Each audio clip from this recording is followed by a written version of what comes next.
The most dangerous lie the silo ever told wasn't that the air outside would kill you. It was that control was kindness. You're watching Screenscope reviews, where survival stories aren't recapped, they're dissected. Apple TV Plus has officially made its move. Silo isn't drifting forward on hype or stretching itself blindly. Seasons 3 and 4 are confirmed, filmed back-to-back, with Season 4 locked in as the final chapter. That's not hesitation.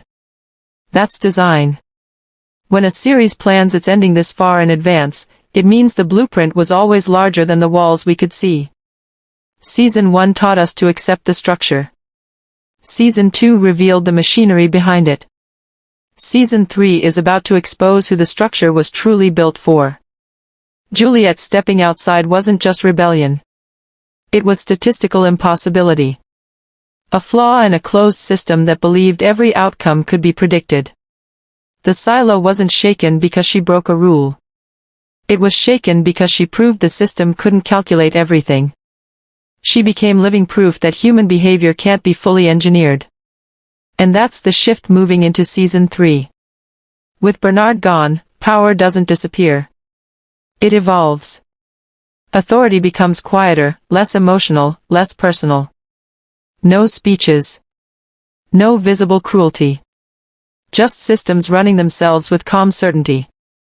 Governance without a villain is far more terrifying than governance with one, because you can't confront a face when the enemy is process. Now here's today's major update. Showrunners have confirmed that Season 3 will introduce the original architects of the silos, not as myths, but as real characters through extended flashbacks.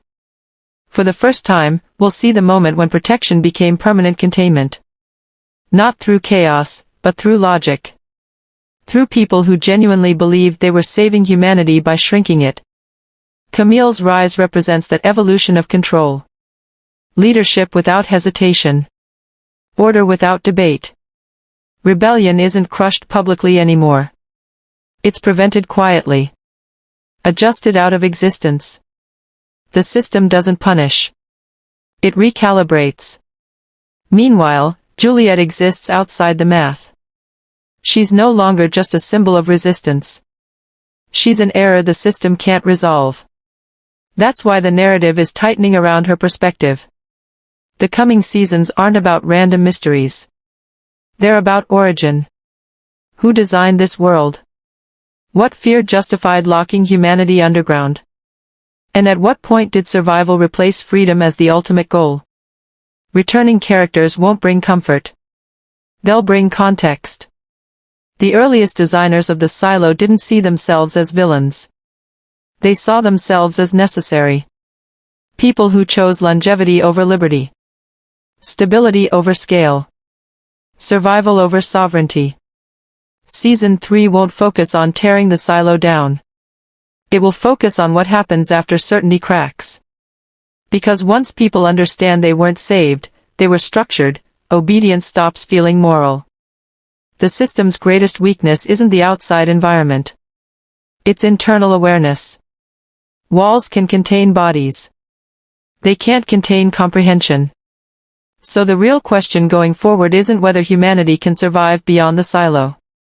It's whether humanity can handle autonomy after generations of algorithmic protection. Silo isn't ending with an explosion.